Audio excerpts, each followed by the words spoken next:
Well, hey folks, Real Honesty with John Redland, my review of New Japan Pro Wrestling's G1 Climax 28 Night 15 event. Pretty fun, nice A-block action, really good main event, a bit of a shocking win earlier in the card. And the tag matches hyped. The B-block action is going to be happening for the August 8th show, which yes, I will be reviewing that. The August 10th, 11th, and 12th shows, especially for the 12th. I mean, come on, that's going to be the finals. I certainly can't miss that. And you guys have been super supportive, enjoying my New Japan reviews. I really do appreciate it. And I will be doing a countdown, either top 10 or maybe top 15 of my favorite G1 matches of this tournament. That'll go up sometime on either the 15th or the 16th, maybe the 17th at the latest, so I do hope you guys enjoy that. It'll just depend on when I'm able to record. Anyway, let's get cracking on. Rocky Romero, Kevin Kelly on commentary, bringing us another great night of action in Osaka. Tomohiro Ishii and Sho versus Juice and Shota.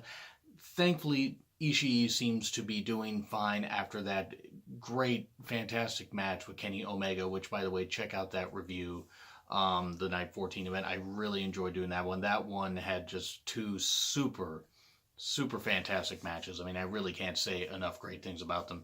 This was just hype for Juice versus Ishii, which will be taking place on the 8th. Certainly not bad. I do not know how Ishii is walking. Apparently the man does not play by human rules. Shota did well. There were some good tag exchanges. Of course, Shota got pinned. It was nice bridging German suplex by Sho. That was pretty cool. So yeah, Shota takes the pin. Shota doing really well, though. These young lions are doing a whole lot better. Like Shota and Ren Narita in particular, the times they've been able to be on the show, they've been doing really well. So anyway, Hanari and Finlay versus Sonata and Naito. This one's a little bit different because Hanari and Finlay not doing the C-block action because Chase Owens had to get in on that shit. So I got turned into a tag match, I believe, on the 11th. This was how are Naito and Sonata going to work out, even though they're LIJ members. They're going to be facing off on August 8th. And of course, they worked well together. They got the victory. And they even did the little LIJ fist bump. So it'll be interesting. I think there is a chance Sonata could win. But this could lead to a little bit of tension and possibly my idea of Ibushi joining LIJ at Wrestle Kingdom 13. We'll see. But yeah, LIJ gets a victory. And then Yo and Goto versus Zack Sabre Jr. and Taka Michinoku. Not bad. It was decent. It was a little short. But there were good. It was hype for Goto and Sabre Jr., which is going to be really fun. That's going to be a real fun match. That was one that could go either way. Good submissions you would expect. Yo pins Taka after a nice roll-up. That was pretty cool. And then we go to Kota and Yujiro versus Tama Tonga and Tonga Loa. Wouldn't be the last time you'd see the Tongans. And I'm not knocking them. I get it. But I get that they're maybe, that they're doing the whole thing of them creating anarchy. But I'm kind of over it. I'll get to that in a bit, though. Kota versus Tama Tonga is certainly going to be interesting. I think Kota's going to get the victory. He'll either get it by DQ or he'll get it straight up and then get beat down afterwards. Maybe Omega runs down. I don't think actually there's any doubt that could happen. Which could then factor into the whole thing of, Kota Ibushi and Kenny Omega having that match on, I believe, the 11th.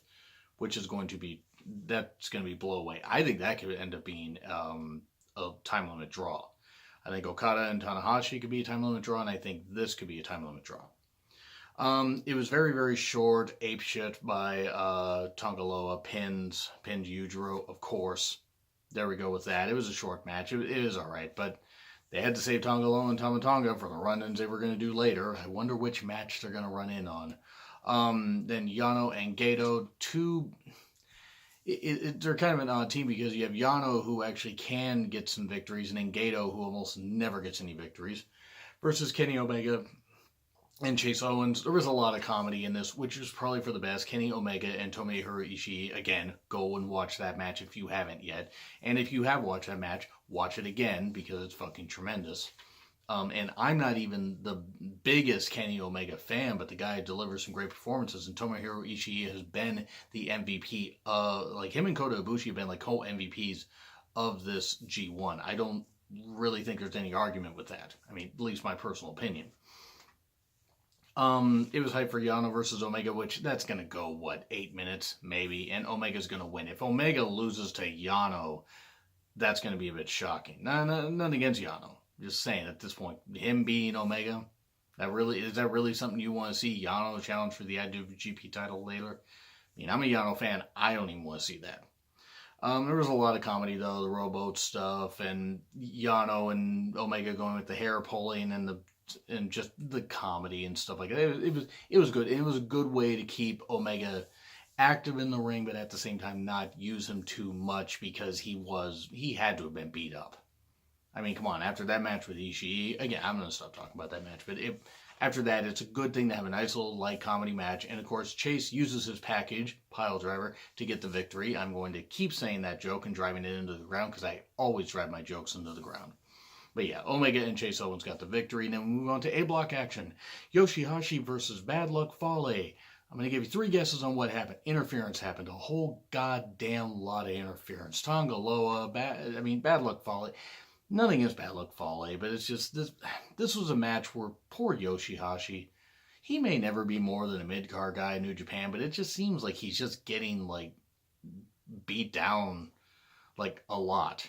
I mean, he got the victory here. He got it by DQ because Tama Tonga came down with a chair and laid out everybody and broke the chair at one point when Yoshihashi tried to chase him back.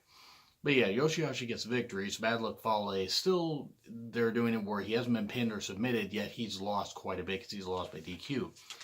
And the main story with this, I don't know what the deal was. Tama Tonga ran into the crowd and started confronting a fan and was like he was going to swing a chair at him or like choke him out or something. I mean, I'm sure that there was a reason why he did that with that particular fan.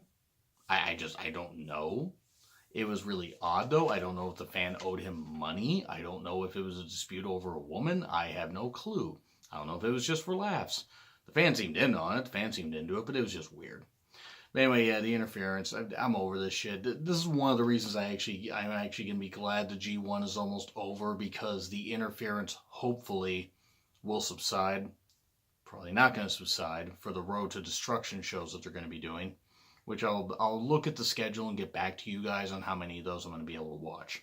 Because, work does come first. But then, Hangman Page versus Minoru Suzuki, and this was good. This was actually really good. I enjoyed this stuff. This shows how when you have a young guy against, the king, Minoru Suzuki, the man who just loves throwing young lions, guardrails, chairs, and just about anything in the direction of anywhere. Just if it's in his way, he's going to get out of his way. But instead of Suzuki attacking his opponent right when the opponent gets in the ring, Hangman Page gets to the ring and starts attacking Minoru Suzuki. It's good outside action. He did pretty well there for a while, actually keeping Minoru Suzuki on the ropes, mainly the guardrail. And then the stuff went back outside and guardrails, chair usage, this kind of stuff. Suzuki was mad. He was mad, madder than he usually is, and that's saying something. But good stuff all around. Page did keep fighting back. Suzuki looked like he was going to get the victory. Had that sleeper hold on for a good while. Nice buckshot lariat by Hangman Page. He did well there. There was chair usage as you would expect. I mean, there was chair usage around the ring and, of course, in the crowd, as I said. And then the big shock was it looked like Suzuki was going to get the gotcha, and then suddenly rite of passage out of nowhere, not like an RKO, and 1, 2, 3, Hangman Page beat Minoru Suzuki. That's a big deal. The Young Lions are probably going to die because Suzuki got beat. They probably would have died even if Suzuki had won because Suzuki just doesn't care.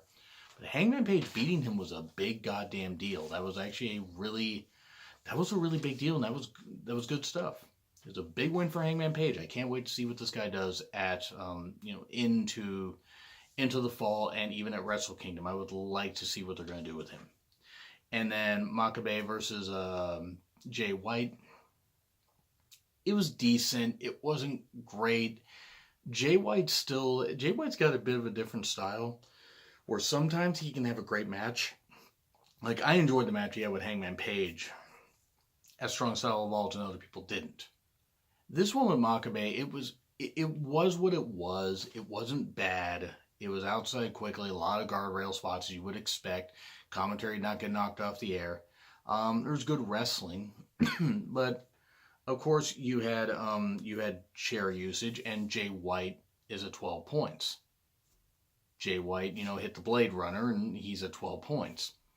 What's going to be interesting is to see what happens, because after the next match, and actually after the last 2 matches, Jay White holds the tiebreaker over Okada and Tanahashi, but he's behind Tanahashi. If Tanahashi and Okada draw, Tanahashi wins the block, even if Jay White gets the victory, in his match against Evil. But anyway, let's not get ahead of ourselves. He beat Makabe. It was fine. It wasn't great. But nothing against either guy. It's just sometimes things work to have a decent match, but not a great match. Tanahashi versus Michael Elgin, this was better than I expected it to be, honestly. Elgin didn't do the most selling with his arm, so I don't know if he was supposed to be like he's just blocking out the pain, which sometimes wrestlers do. I don't know what the deal was. I didn't really care, because I don't really care about Elgin. It was strength versus speed, though. Tanahashi has his own, power moves that he does. Decent to good exchanges. The exchanges got better as it went along, especially more towards the end when I actually thought Elgin was going to win. It was knee focus by Tanahashi, doing the dragon screw a couple times, including one off the ropes, and that was really impressive. It did get better near the end. I really was afraid Elgin was going to get the victory. Thankfully, he did not get the victory, because that would have been stupid. It would have been stupid even if it was 100% Michael Elgin to beat Tanahashi at this point.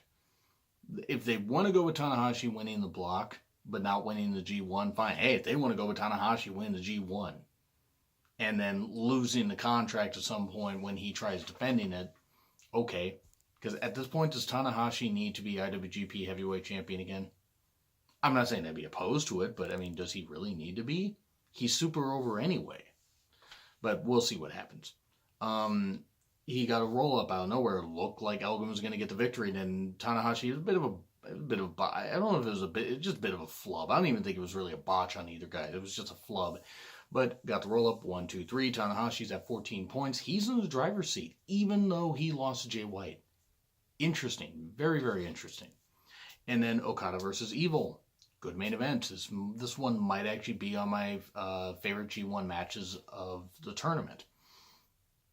Maybe not my favorite matches of the year, but it certainly was good, and Okada and Evil do have really good chemistry together. Evil attacking quickly, chair usage on the throat, including taking a chair and driving it into the ring post. That really didn't factor into it, though, so I don't know if they just did that just for a shock spot and they forgot to do the targeting of the throat afterwards, because it seemed like Okada was like labored breathing, but that could have just been because he was working a really hard match. Okada came back. Both guys showed a lot of aggression. I really was appreciative of that. It did demonstrate how these guys knew each other well, and they really wanted to win the G1. Evil obviously couldn't, but Okada was trying to basically play catch up. And that's the thing, is now Okada's at 12 points. I mean, you did have a good shotgun drop kick off the ramp. I'll get to the final result in a minute. Shotgun drop kick down the ramp, which is pretty cool. And then another one in the ring. Evil took a really, really good bump off the ramp there. The Evil Rainmaker, Evil hitting the Rainmaker, that got for 2. Okada went for Everything is Evil, Everything is Rainmaker Evil, I don't know what you call it. That went for 2. Soon after, Okada was able to hit the Rainmaker, 1, 2, 3. There was some good stuff. I actually thought Evil was going to get the victory. They made me buy into it. They made me buy into it, even though I was certain Okada was going to win. So Okada wins, he moves to 12 points. So this is going to be the interesting thing. I don't know where they're going to go with it, because the only way that Jay White wins is if Okada beats Tanahashi. And people say, well, it would be a 3-way tie then. Jay White holds the tiebreaker over both guys. I mean, am I wrong? I believe he does. So it would certainly be very interesting to see that. So I'm going to say a B for this. I'm going to say a B for this event. It was enjoyable. Yeah, you had the Tongan interference and that kind of stuff, but it was short. And the tag matches served their purpose. Even the match with Tanahashi and Elgin was good, because Tanahashi usually can get a good match out of just about anybody. Even though one could argue that his match with Jay White at Wrestle Kingdom wasn't great, but I think that was due to other circumstances. Jay White just coming back from excursion. I will talk about that another time. But yeah, B for me. What do you guys think of the G1 so far? Do you think it's going to end up in the three-way tie with Jay White getting the victory and winning the A block? Let me know in the comments. Like, share, subscribe. Also, it's been Real Honesty with Charmithland, and I will see you on the 8th for that review.